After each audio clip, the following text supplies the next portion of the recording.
Yes. And the topic of my talk is the dissolution rate enhancement of poorly water-soluble drugs and the role of the XRP in the pharmaceutical formulation development done in our group at the university. I would like to give you the short overview of my talk. I would like to present you who we are and what we do. I will give you introduction why we are actually doing it, the aim of our research, the methods which we use, and few examples from our research. In the end, I would like to share my take-home message and acknowledgements. So who we are and what we do. We are the group of the pharmaceutical technology at the Department of Pharmaceutical Sciences at the University of Basel. The group is led by the Professor Job Huwiler, and it's then divided in the two subgroups, the drug targeting, led directly by Professor Huwiler, and drug delivery, led by Dr. Maxim Puchko. What we are doing, it's we are formulating and discovering new innovative drug delivery systems and drug targeting systems using either the nanoparticles such as the ligand conjugated liposomes, lipid nanoparticles for gene delivery, or we are also using the zebra fish embryo as a vertebrate screening model for this lipid nanoparticles. On the other side, we have the drug delivery, which deals mainly with the classical galenic. However, the research goes in direction of formulating innovative oral drug systems. We do orally and fast disintegrating tablets and mini tablets, pediatric formulations, and formulations with enhanced patient compliance. We also do modeling and simulation of drug release using the cellular automata-based computer simulations, formulations using the hot melt extrusions, and several other projects. Also, the formulations, development of formulations for the anti-helmintic formulations with oxantyl pamoate or the moxidectin for treatment of parasitic diseases in Africa, Tanzania. Why there is a need for the development of the new formulations, oral dosage forms. The new chemical entities and the APIs, meaning the active pharmaceutical ingredients, are classified according to a biopharmaceutical classification system. This system has 4 classes based on the chemicals' properties, such as the solubility and permeability. On one axis, we have the solubility, so we have the drugs with a low and high solubility. On the other axis, we have the permeability with a low and high permeability. As you can see, the 2 classes of drugs, the class 2 and class 4, show the low solubility of the API, which then have a direct effect on the oral bioavailability of the drug. So there is a need to improve this low solubility of drugs belonging to the class 2 and class 4 of the biopharmaceutical classification system.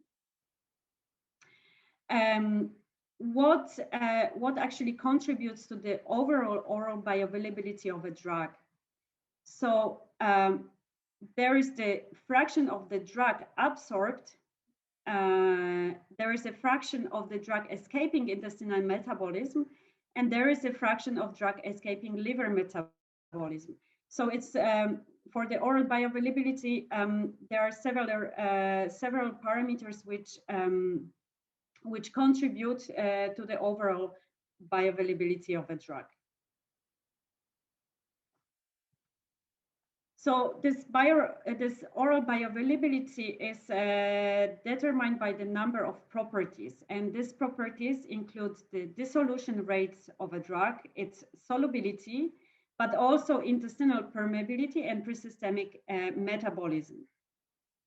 And what is the rate limiting step for drug absorption from the GI tract?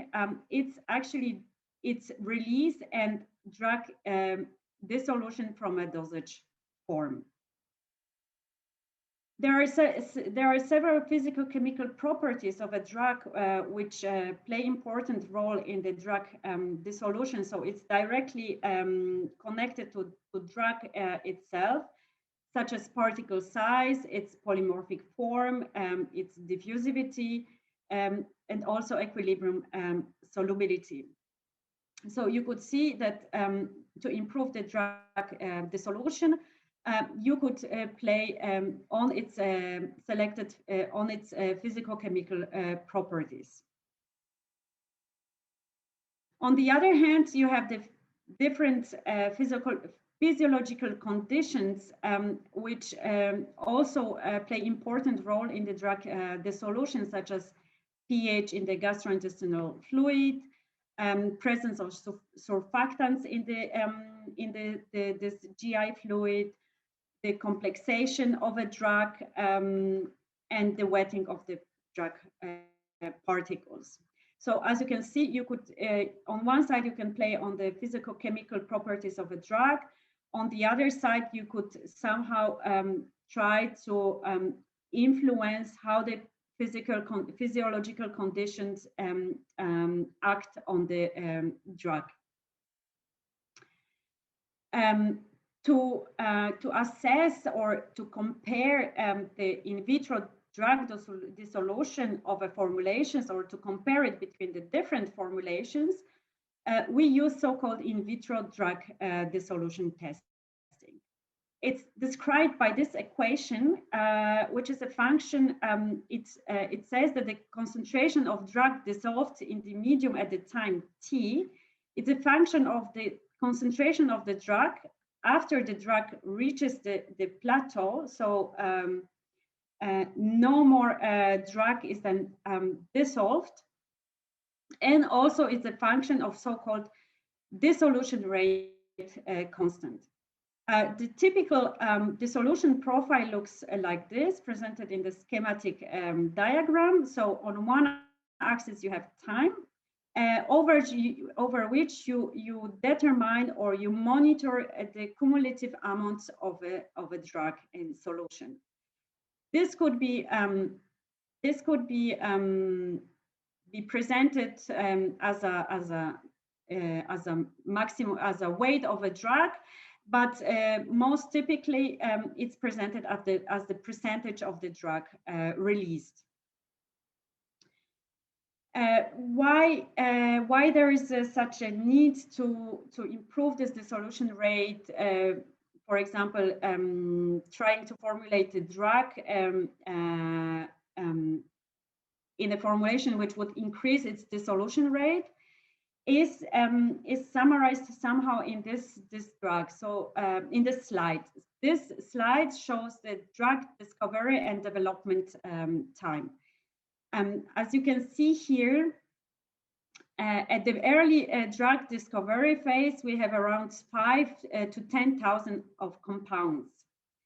And from this 5 to 10,000 compounds, only one will make it as a new marketed drug after 12, 15 years.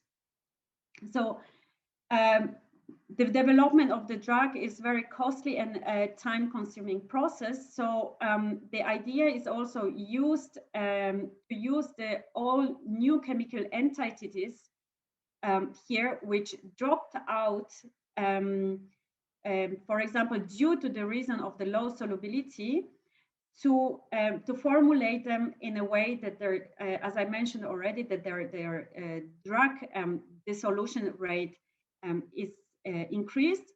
Therefore, their bioavailability is also increased. What are the strategies to enhance this dissolution rate? thus to increase the bioavailability of solid pharmaceutical dosage forms. We are now talking all the time about the oral dosage forms. One of the strategies is micronization or nanomilling, where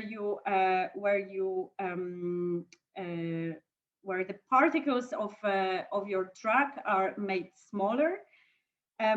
Therefore, their surface area is increased, which may beneficially influence the dissolution rate of a drug. You can also prepare amorphous solid dispersions, where your drug is in amorphous phase in so-called solid dispersion, dispersed or dissolved in the polymeric matrix. You can also use the phospholipid formulations, where basically you provide the environment, also called medium, for drugs to dissolve them or to embed them in this phospholipid matrix for drugs which have a poorly water soluble characteristics. You can also use porous carriers on which you will deposit your drug of interest. Our group, so the aim of our research so far was to introduce so-called functionalized calcium carbonate, which we abbreviate as the FCC, as a novel pharmaceutical excipient to improve the solution rate of poorly water-soluble drugs. So we did not focus on the available already excipients and porous materials, but we introduced the novel functionalized calcium carbonate material. What this FCC is the reprecipitated calcium phosphate with incorporated calcium carbonate. Therefore, it's biocompatible because these are components which are present in our body, and biodegradable because it dissolves in the acid environment, such as, for example, the environment in our stomach.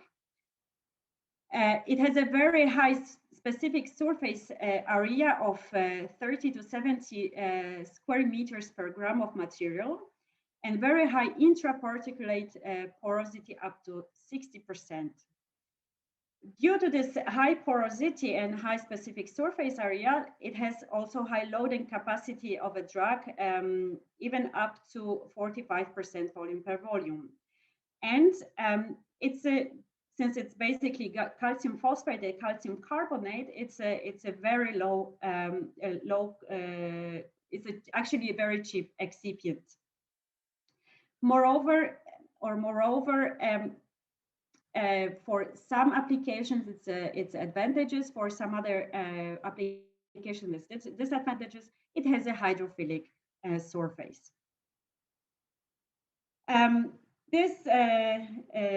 Every time dealing with the new excipients or formulating our drugs, we perform X-ray diffraction measurements to obtain the diffraction spectrum of our excipients, drugs, and so on. And this slide shows the X-ray diffraction spectrum of FCC. So as you can see, the characteristic peaks for the FCC are in the range of around between 23 and 50, 60 theta to theta degree. Here, I would like to show you the milestones in the FCC research performed in our group.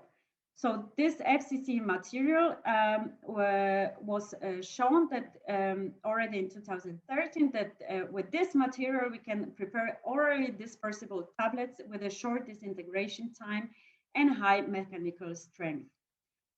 Why is it so important? Because for the tablets, the material once it's compacted, it needs to fulfill certain characteristics. Especially, it has to have a certain hardness, which is then suitable for processing the tablets and also, for example, for taking the tablets out of the blister. On the other side, for example, you would like to have the porous material on which you can load a lot of drug. So usually you have to find the balance between the two. So if you want to have a hard tablet, the porosity will be lower. And if you would like to have a higher porosity, usually the hardness of the tablet would be not sufficient. And with this material, we could show that you can have a very hard tablets produced with a low compaction forces, and at the same time, the intraparticulate porosity is still sufficient for loading high amounts of drug. We have shown, that it's suitable for the preparation of solid dosage forms. We also prepared the muco-adhesive microparticles for local treatment of the GI diseases. Here I will give you short overview of this project. This FCC was also used to prepare FCC polymer composite for so-called tablet in cap devices for controlled release. We load the proteins, load and release proteins from this material, and also we could load the phospholipids to improve the drug dissolution rate of poorly water-soluble drug.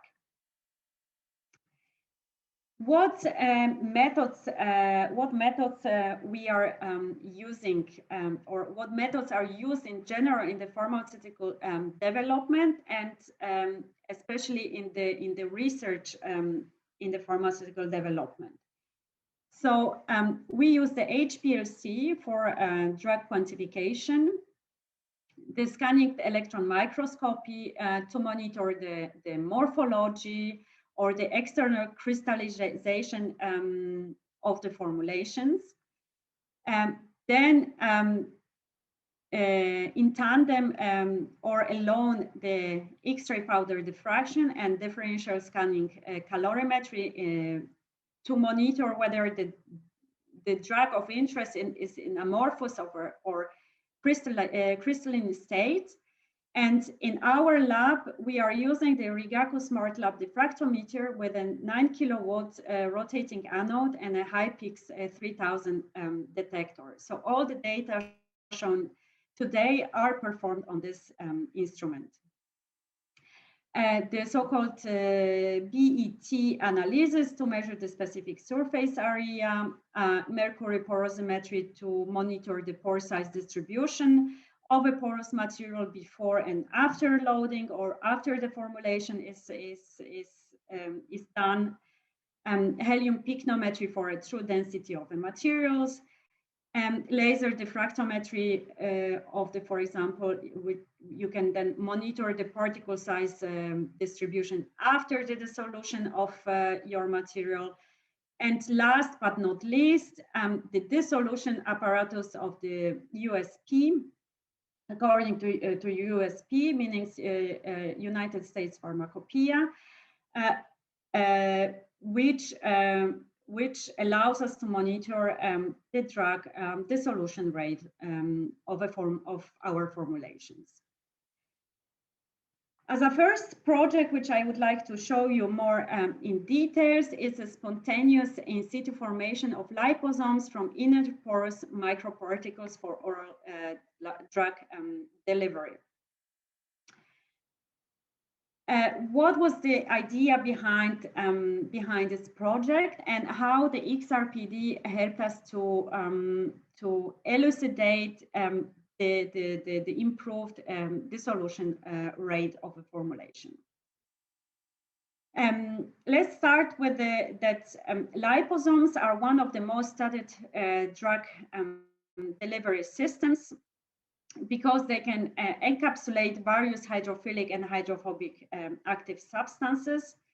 They are, of course, biocompatible, as the phospholipids from which the liposomes are produced are part of our cellular membranes. Due to the different kind of phospholipids, the liposomes offer high flexibility of design, depends on the application or the aim of the formulation, and they are used for oral bioavailability enhancements of low soluble or low permeable active ingredients, as well as compounds with a low stability in the gastrointestinal GI tract, as they can shield the drugs from the outside conditions. There are already several products on the market utilizing the liposomes formulations. However, the liposomal formulations have some drawbacks. One of them is the demanding production and the physical and chemical stability issues. Even if you, for the production, if you think, even if you want to prepare them on the small scale, even in the laboratory, there are several steps you need to perform. So you could imagine that if you would like to do it on the industrial scale with a ton of materials, it would be even more difficult. On the other hand, physical and chemical stability issues, especially if the liposomes are already produced or stored in the dispersed state, oxidation of phospholipids or sedimentation of the liposomes, and so on. So our aim was to produce the dry powder proliposomal formulation using this inert porous material FCC, this functionalized calcium carbonate, as a carrier. If you have the dry powder, you could think that it would be then possible to use, for example, the tableting equipment to produce the tablets with this formulation. On the other hand, also, we, due to this new formulation, we wanted to show that the solution performance of nifedipine, it's a low water-soluble drug, is improved. So the materials which we used is functionalized calcium carbonate, FCC, so-called dimyristoyl glycerol phosphocholine as a model phospholipid, and the nifedipine as a poorly water-soluble drug model substance. The nifedipine, it's a calcium channel blocker used to manage, for example, angina, high blood pressure, and it's even used in the premature labor. We have prepared different formulations. You can see quite a lot of formulations with a different lipids and drug content. So the lipid content was varying from 5 to 20, and the drug content was also was varied from 10 to 20. We also have prepared control formulations. For example, we loaded the drug on the FCC in the absence of lipids. We formulated nifedipine only with the lipids, or we prepared also formulation combining the lipid and the FCC. We also use the physical mixture as a control. So what is the physical mixture? Physical mixture is simply the three components mixed and homogenized together. I won't show you all the results we obtained, just a few. The most, I would not say, the most relevant, or showing that our idea is working. So This slide shows the dissolution of nifedipine in so-called simulated gastric fluid without the enzyme. So it's an acidic environment of pH around 1. And as I mentioned at the very beginning, the FCC dissolves in the acidic environment, releasing its cargo. If you see here, you can see that the formulations containing 5 and 10% of the phospholipid release the drug the fastest, and also they reach almost complete dissolution of a drug from the formulation. The two other phospholipid formulations with the 15 and 20% of phospholipid release the drug slower and obtain of the maximum drug release of around 80–90%. And as you can see, the formulation with the phospholipids perform better than the drug and FCC alone when it comes to the maximum solubility in the experimental conditions. However, its dissolution rate it's also comparable with the formulations with a high lipid content. All these formulations which contain the drug and the phospholipid or the drug alone loaded on our porous carrier performs better than the drug and phospholipid alone, and better than the physical mixture.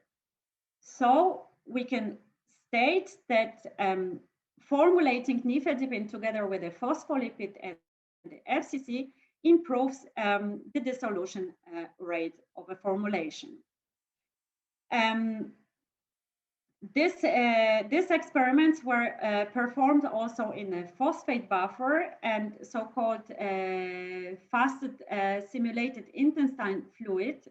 So these are the fluids which have a pH of around 6.8. And this figure shows the dissolution rate constant in comparison between the different dissolution media. As you can see here, in the simulated gastric fluid, the dissolution rate constant was much higher for the lower lipid content in comparison to the other formulations with a higher lipid content, and higher when comparing with the dissolution experiments performed in the phosphate buffer and fasted simulated intestine fluid. And what is not shown here, all the formulations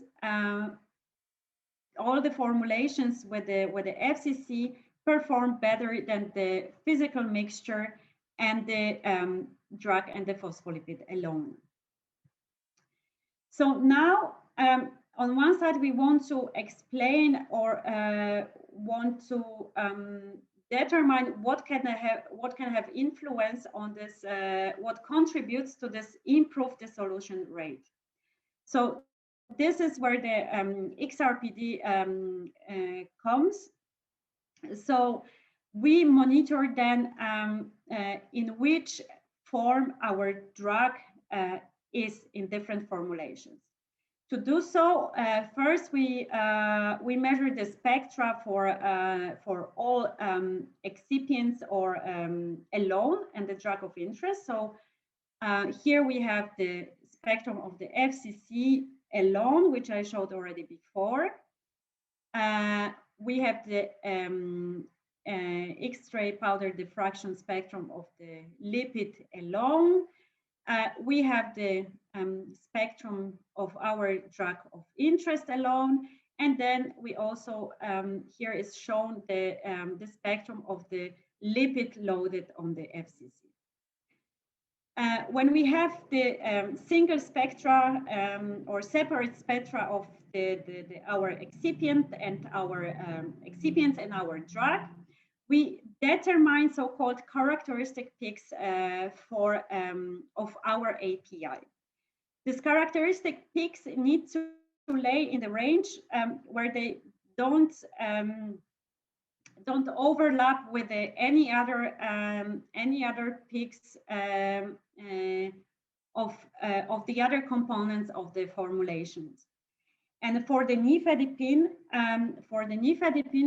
we defined 3 peaks at the 2 theta degree of 8.11, 11.76, and 16.16. Moreover, as the nifedipine is not a new compound, and a lot of crystallographic studies were also done with the nifedipine, we could also confirm our data with the literature data. Then, once we have the control spectra for the components alone, we then perform XRPD measurements for our formulations. And on this slide, I showed you results for the physical mixture of the physical mixture, which contains the lipid, the drug, and the porous carrier. And this XRPD data are then extended by the so-called scanning electron microscopy analysis. As you can see on the SEM pictures, there are still some external crystals of the material, either belonging to the lipid part, but most likely it's a drug crystal laying around. On the spectrum, we can clearly see the 3 characteristic peaks of the nifedipine, confirming that indeed in the physical mixture we can we can see our crystalline drug. Below, you can see the formulation of which contains lipid, then nifedipine at 20% weight per weight loaded on the FCC. The same pictures show that there are no external crystal, and the FCC particles, or the FCC loaded particles, resemble the FCC particles alone. The XRPD analysis shows that the crystallinity of our drug definitely decreases.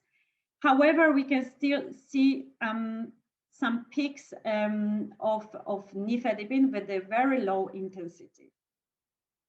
To confirm this, we then perform what we usually do. We perform then the so-called scanning of the region of interest. So we will then scan, let's say, from 5 to 15 or from 5 to 20 2 theta degrees at the lower scanning rate to then really confirm that these peaks belong to the nifedipine. And this slide summarizes the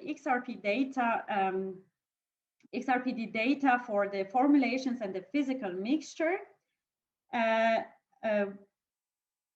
Here, this scan was performed from 3 or even 2 theta degree to 25 2 theta degree. And on the bottom, you see the FCC carrier alone. And just above, the physical mixture of these 3 components.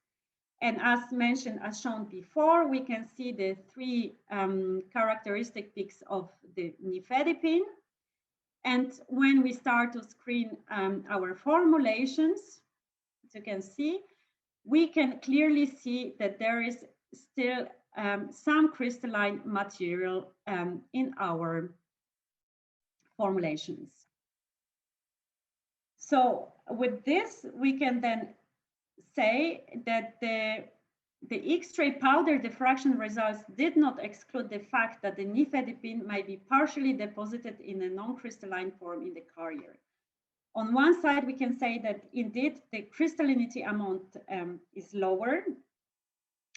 However, this could be due to either partial amorphization of the drug, or there could be also presence of the very small nanocrystals of the nifedipine, which do not contribute to the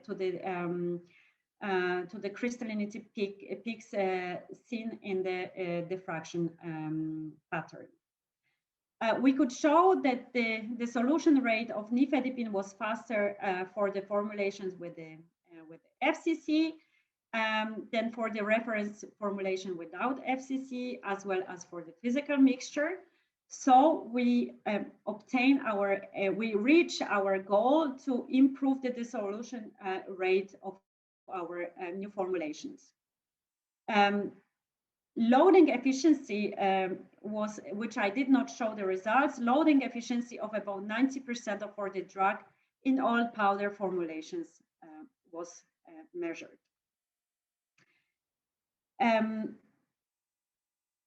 Another project in which we use the XRPD to confirm or to determine whether the drug is in the crystalline or the amorphous phase, to try to explain the improved dissolution rate of the formulations, is the project of the mucoadhesive microparticles for the local treatment of gastrointestinal diseases. In this project, we also use this FCC porous carrier on which we loaded our drug and coated them with a chitosan to improve the mucoadhesion in the gastrointestinal tract. And the idea behind is to use this formulation to treat GI tract diseases, such as, for example, ulcerative colitis. So if you have let's say, if you use a drug, not formulated drug, or the not mucoadhesive drug to treat this kind of diseases, you could imagine that they will be flushed away really fast, so the drug won't have a chance to act locally on the diseased tissue in the GI tract. Therefore, comes the chitosan coating to increase this mucoadhesion, which then our formulation will literally stick into the intestinal mucosa, releasing then the drug which acts locally in the GI tract. The aim of the study was to use the method so-called fluidized bed for preparation of the mucoadhesive microparticles to optimize drug loading, and also to coat it with a chitosan to address this local drug delivery to the colon. As a model drug, we used metronidazole benzoate. It's an antibiotic and anti-protozoal medication. In the intestine, it's not absorbed, but it acts locally on the diseased tissue. Different formulations were prepared together with the FCC and two kinds of polymers, polyethylene glycol and the polyvinylpyrrolidine. And in these batches, the ratio of the drug and the polymer was 50% weight per weight for both batches. These drug-loaded batches were then formulated with a mucoadhesive coating, or covered with a chitosan of medium molecular weight chitosan and low molecular weight chitosan. So we have additional 3 more formulations with a chitosan, And there was also the formulation prepared or coated with the ethyl cellulose, and this formulation was the control formulation, which did not have the mucoadhesive properties. This slides again. Again, we performed the drug dissolution, and to assess again the drug dissolution rate. So I will guide you shortly through this very crowded plot. So at the here in these open triangles, we see the particles coated with a medium molecular weight chitosan.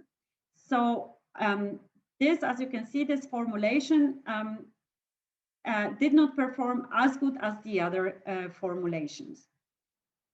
The metronidazole benzoate alone, so the drug alone, has a very slower dissolution when comparing to the other formulations. However, after a certain time, it will most likely reach the dissolution, maximum dissolution of these three formulations. On the very top, there is the formulation with the ethyl cellulose, as I mentioned, non-mucoadhesive formulation, which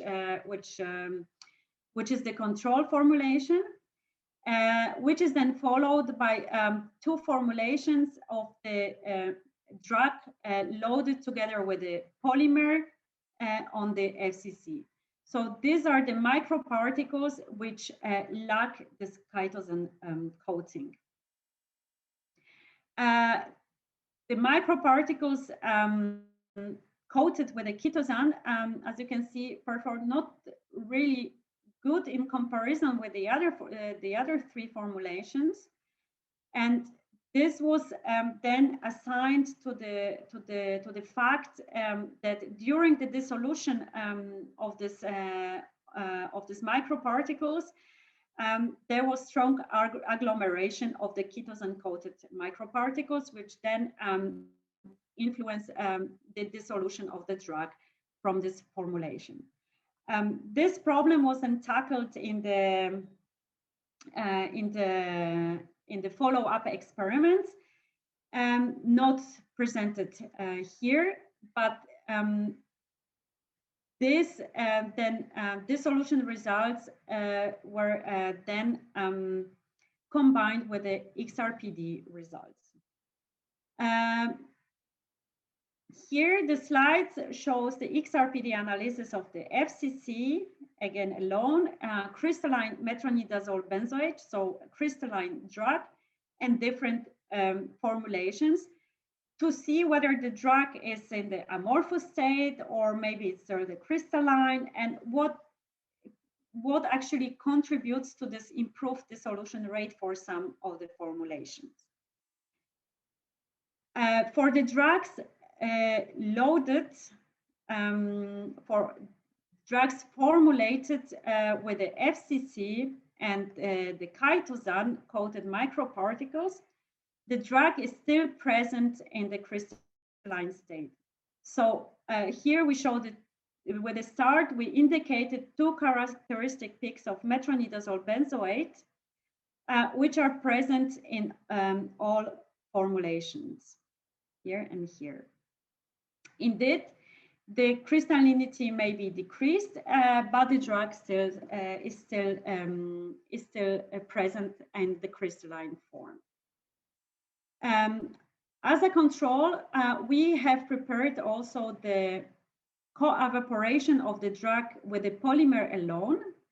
And here we can see the results of the XRPD analysis performed for this co-evaporate at the ratio of 50% weight per weight for drug and the polymer. And you can see that the drug is still present in the crystalline form. If you decrease the amount of drug in this co-evaporate, then the drug is in the amorphous state. So for the ratios which were used in the all experiments, one could say that this is not efficient to let's say to formulate or to transform or to solubilize our drug into the amorphous into the amorphous state. However, even if the drug is present still in the crystalline form, this formulations has a positive impact on the dissolution rate, enhancement. Moreover, for this particular sets of experiment, we also determined what is the detection limit of our drug in the physical mixture, and we could determine as little as 1% of the drug in the physical mixture of the FCC, polymer, and metronidazole benzoate. So to summarize this project, we could show that the drug dissolution rates of the formulated particles were much higher than those of the pure drug, and this increased dissolution rate was associated with the increased surface area of FCC. So the increased surface area on which the drug is deposited, but also due to the so-called solubility enhancing effect given by the polyethylene and the polyvinylpyrrolidine, and not to the full amorphization of the drug, because we could show that the drug is still present in a crystalline state to a certain degree.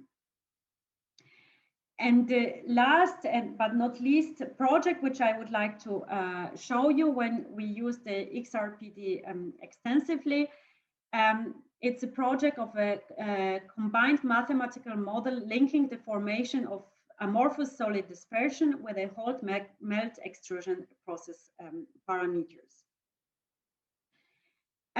I mentioned at the very beginning that one of the strategies to improve the drug dissolution rate and to improve its bioavailability, it's to produce so-called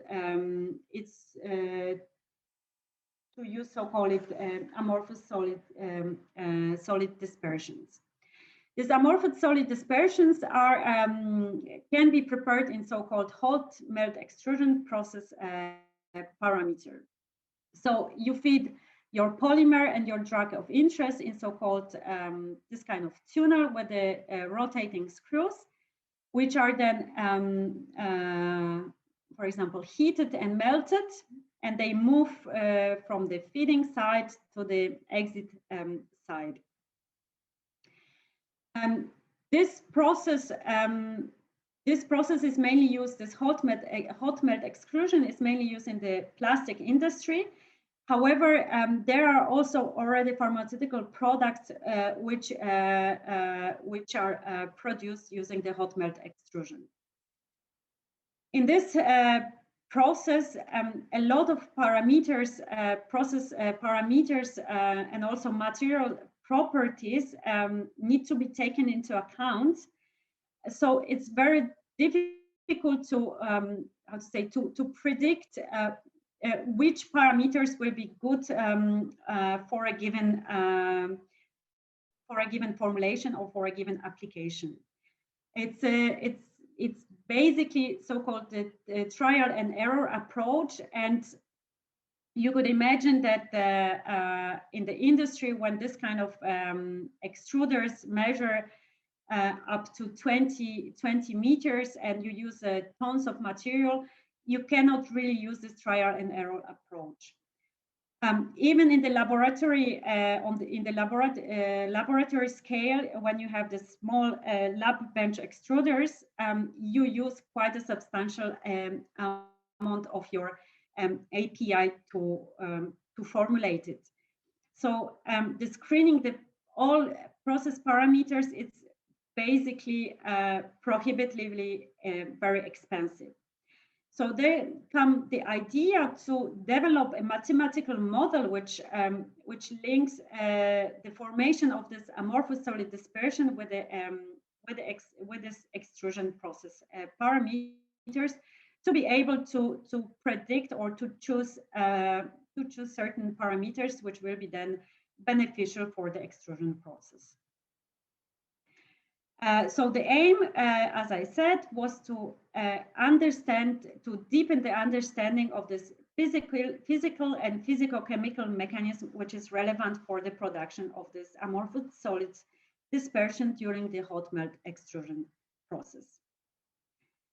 I won't go much into the details about this whole mathematical model. It's a lot of equations, a lot of calculations, and I have to honestly say I'm not expert in it. The important parameters which I will focus here is so-called the time to dissolution of the crystalline API in the polymeric matrix, and also the mean residence time, so-called MRT, meaning how long the all material stays in the extruder. To validate the model, the determination of the degree of crystallinity by XRPD needed to be done. And the samples were prepared by manually grinding the extrudates of powder mixtures to find powder, which was then placed in the low background sample holder with defined volume.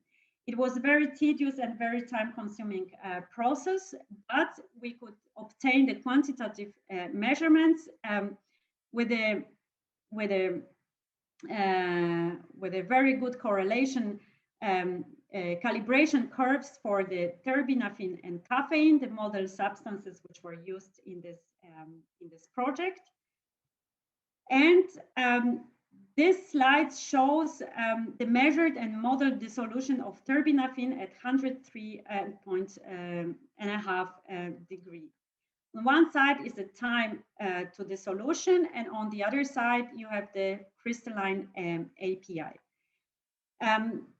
The mediocre to good correlation between the simulation, the model, and the experimental data were obtained. Here you can see in the black line is the dissolution model for particle size distribution.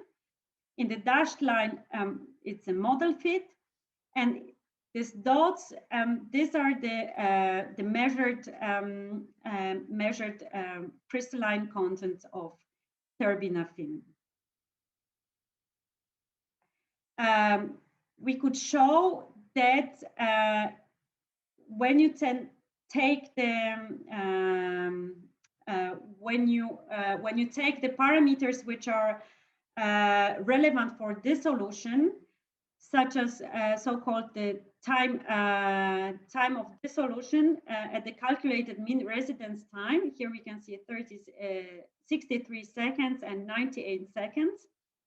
At a drag load of 30%, we can see that the API, so our drug, is still in the crystalline form. The crystalline content is lower than for the physical mixture, corresponding physical mixture, meaning that this crystallinity content decreases during the extrusion process. If the drug load is lower, the crystallinity content decrease is higher. So at the time of dissolution of around 98 seconds, we obtain mainly amorphous material. This project then showed that the extrusion at higher drag load level of terbinafine resulted in the incomplete dissolution during the extrusion. And when comparing the corresponding physical mixtures, crystallinity was reduced during the extrusion. However, it indicates only partial dissolution.